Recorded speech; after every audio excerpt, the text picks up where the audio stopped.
Would you like to accelerate your career and reach your full potential in just minutes a day? Welcome to the LEADx Show with New York Times best-selling author and Inc. 500 entrepreneur, Kevin Kruse.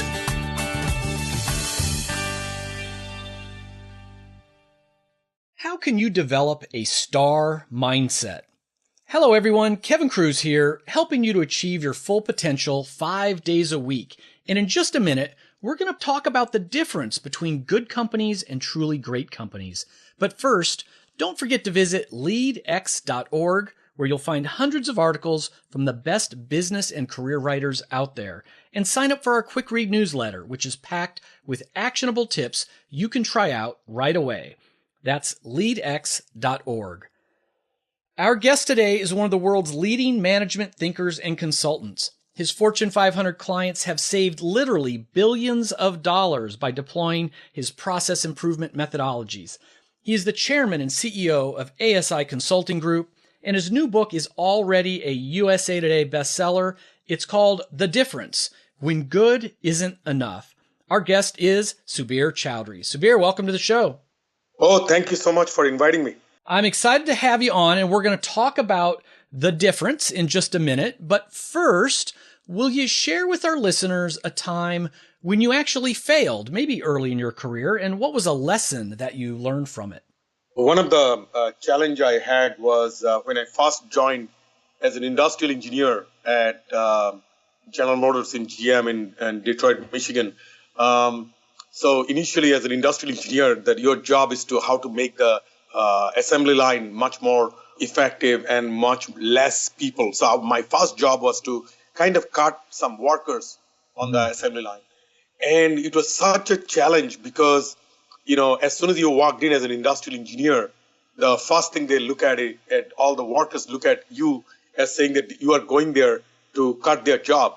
So initially, I literally failed and I could not come up with a design, because how can you design something without knowing what is happening within that assembly process?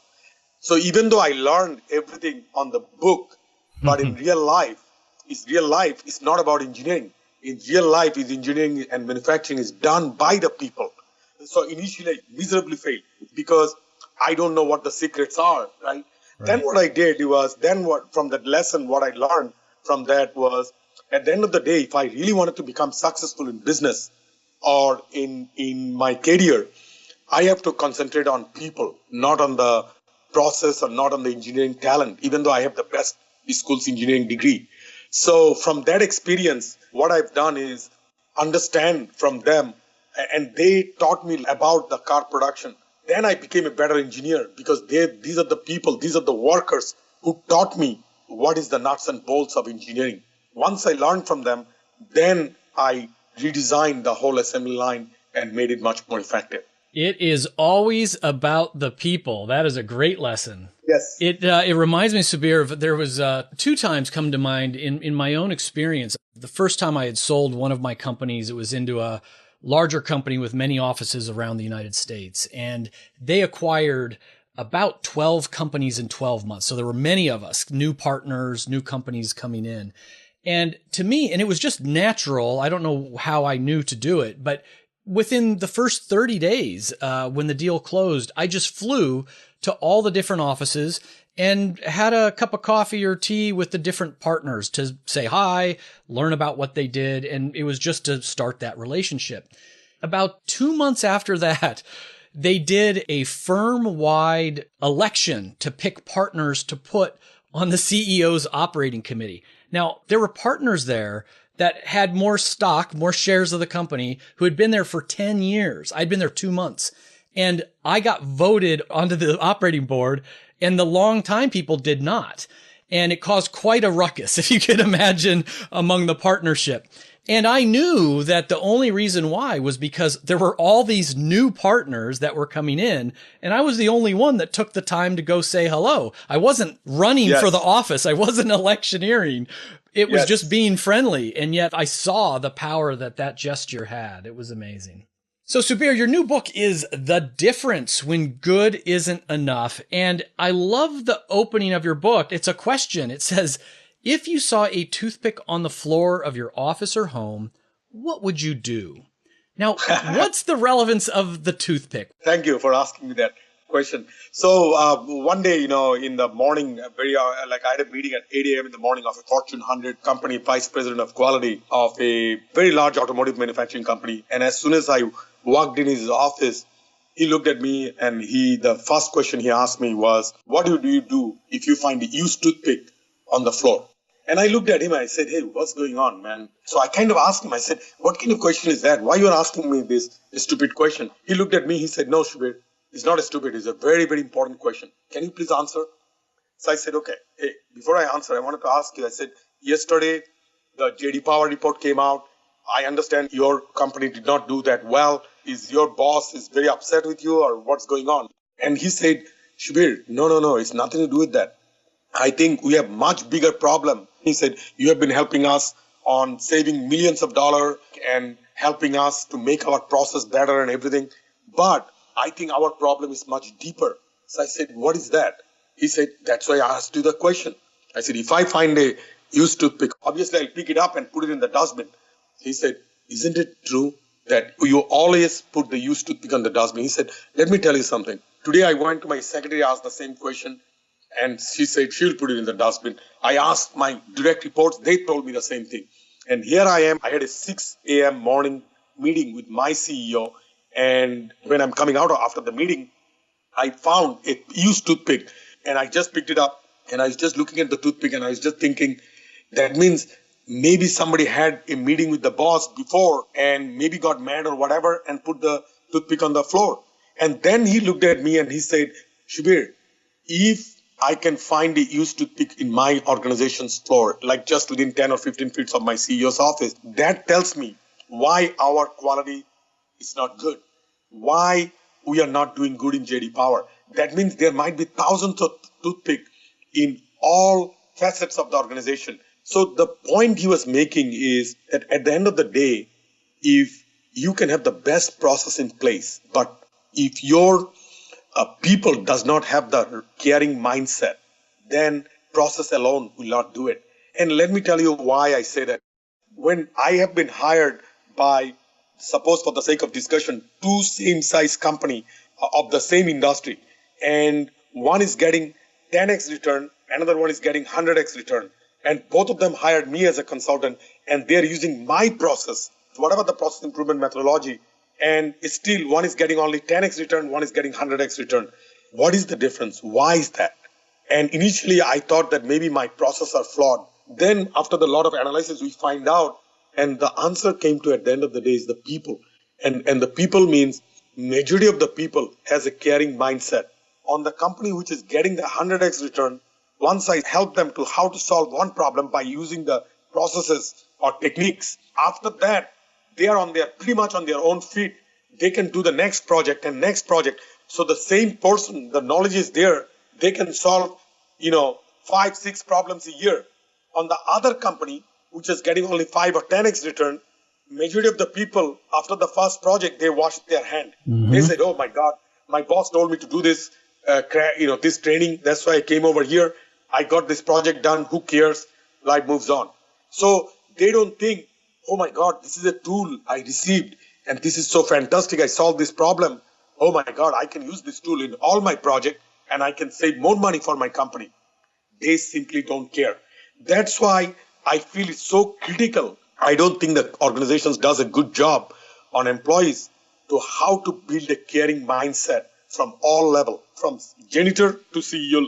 So that's what this book is all about. And as you know, in the book, I talk about the definition of caring mindset, which you kind of mentioned about the STAR philosophy, which is STAR, stand for straightforward, thoughtful, accountable, and resolved. So Subir, this is great stuff, and let me highlight a couple of things again for the listeners. Again, it's already coming back to the people, right? So a company, a team, you can have the right knowledge, you can have the right tools, you can have the right process, but without the caring mindset, if people don't care, then none of that is really going to matter, or it's going to be very, very limited.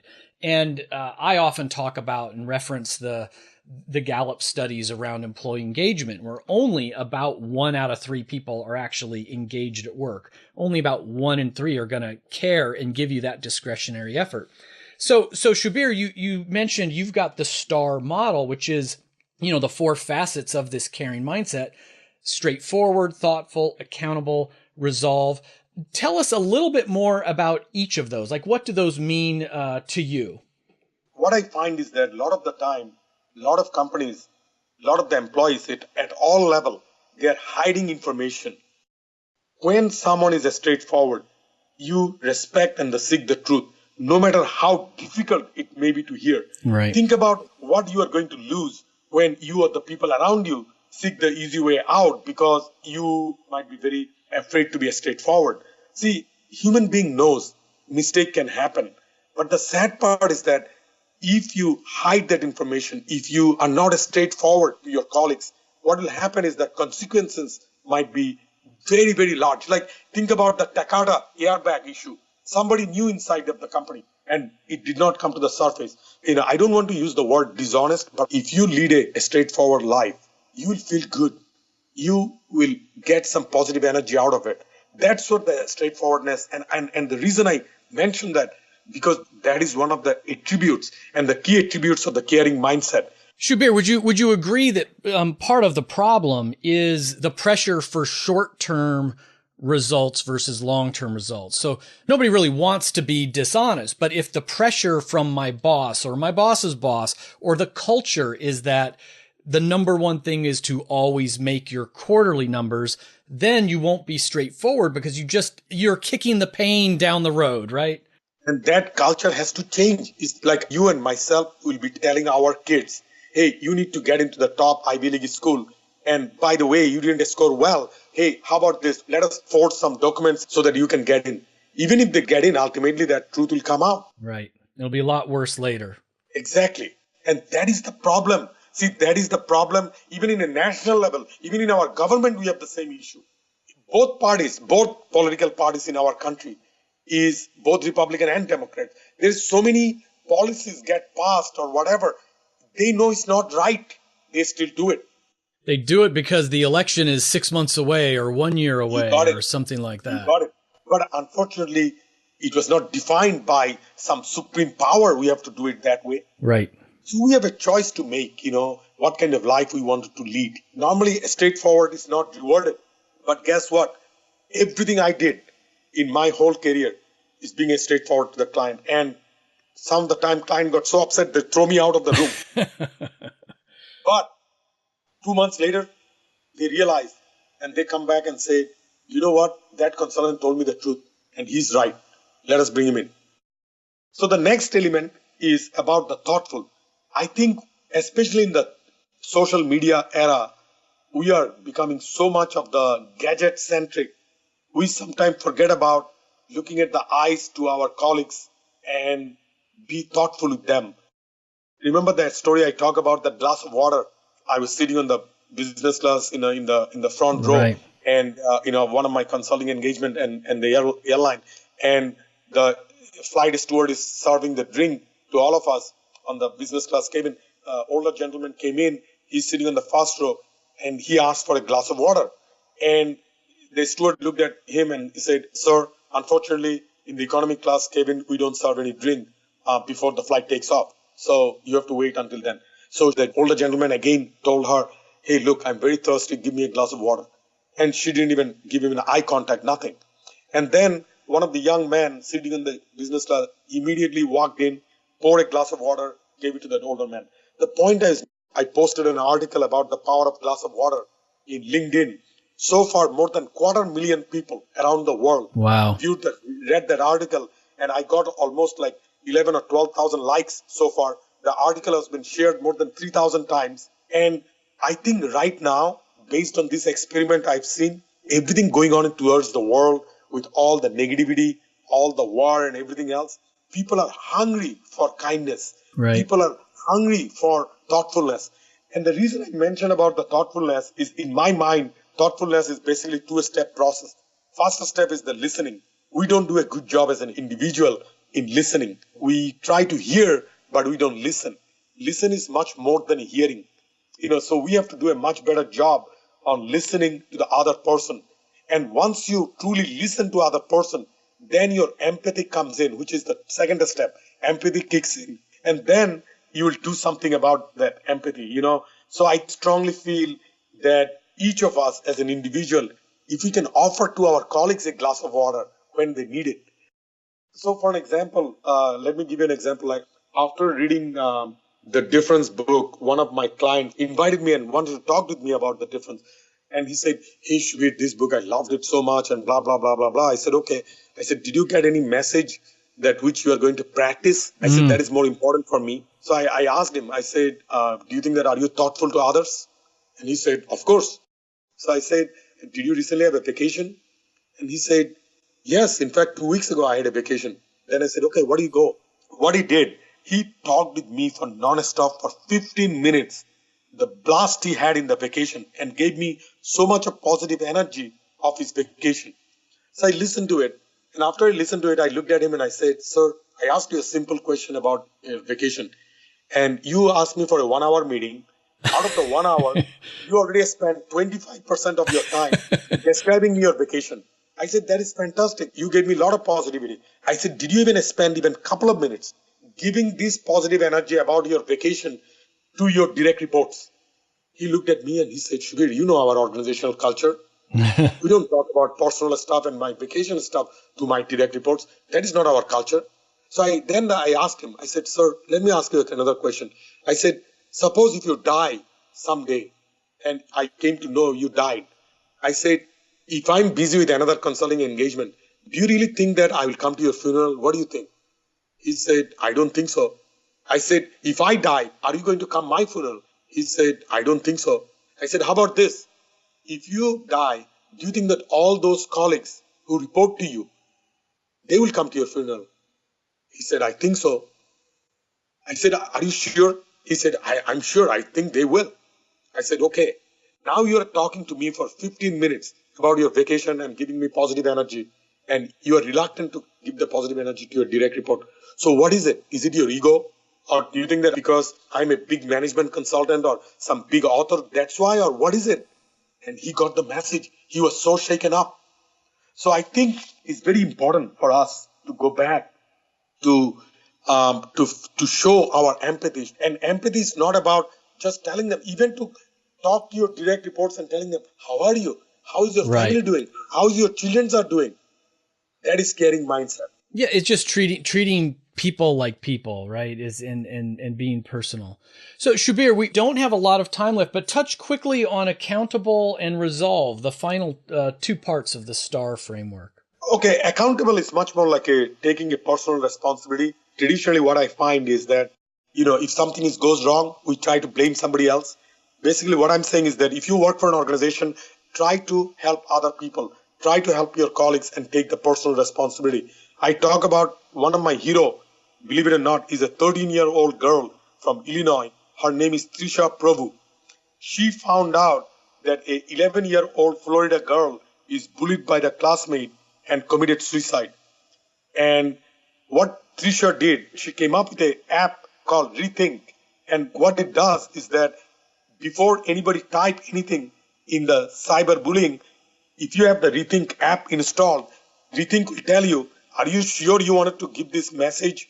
93% of the adolescents who used the app decided not to post the heartful message after they had the opportunity to rethink. Think about that. And that's what the personal accountability, personal responsibility. Mother Teresa gave a phenomenal quote called, do not wait for leaders, do it alone. That means if you see a problem, if you see any problem of your organization, try to stand up, try to go there and talk about it. Even if you see somebody is hiding the information, that's what the accountability is all about. And the last point is I talk about the resolve. When somebody has the resolve, someone can commit to making a change happen regardless of how difficult the challenge is. And resolve means having the passion, determination, or perseverance to find the solution to a problem or improve the situation.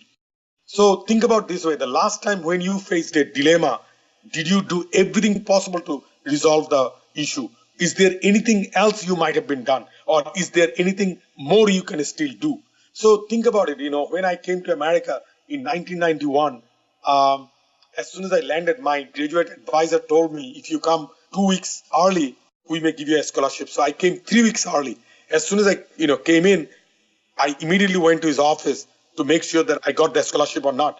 And he looked at me and he said, hey, guess what? I know you came 3 weeks early. I told you to come 2 weeks early. You came 3 weeks early. That's good. But unfortunately, it's given to somebody else. I said, sir, you cannot do that.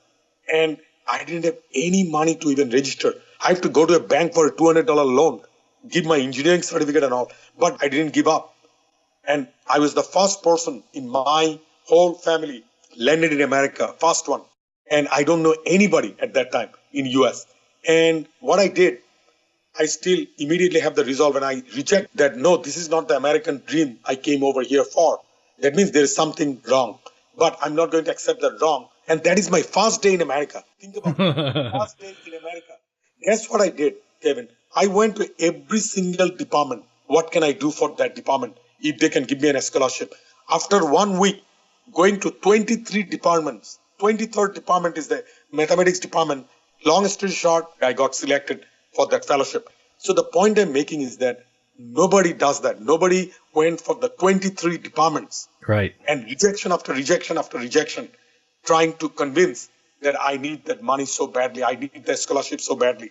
So even everything going on in America, am I still optimistic about America? Absolutely. I really am.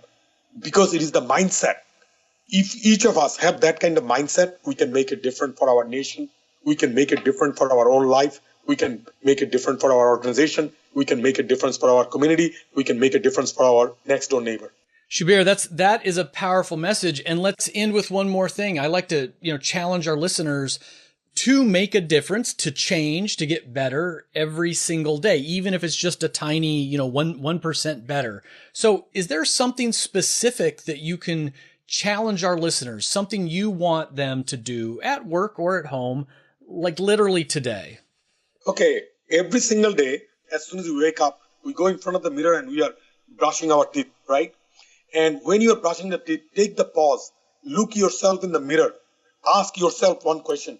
What can I do better on that day for others that you can be proud of? Doesn't matter what it is. It can be a big smile or a hug, or it can be putting your hand on the shoulder of your next colleague who might be suffering a bad disease. Whatever the case may be, try to challenge yourself every single day. Then automatically over time, you will develop the caring mindset. Sounds like a great challenge from a process guru. Focus on making one thing better each day. And Subir, what's the best way our listeners can find out more about you and your book? My book is available in Amazon, Barnes & Noble, bookstores, and everywhere around the U.S. All the bookstores, even in the airports, everywhere is available. And my website address is subirchowdhury.com, which is spelled SubirChowdhury.com. And then once you go to the subirchowdhury.com, if you wanted to write to me or send an email to me, no problem. You can tweet also at subirchowdhury.com. And then my company address is asiusa.com.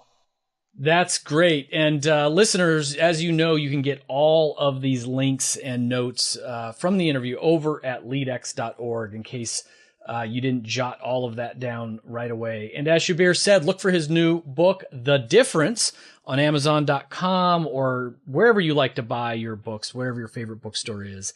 And listeners, before we go, one last thing. If you got even one new idea from the LEADx show, if you're getting your money's worth, and I know you are, please hop on up to iTunes or Stitcher and just leave a short, honest review for the show. It would mean the world to me. And until next time, remember, leadership isn't about a title or power or authority. It's all about influence. You influence when you step up and when you are a bystander. You influence people when you speak up, and you influence people when you're silent. So influence really isn't a choice. We are all leaders. The question is, who are you going to lead today?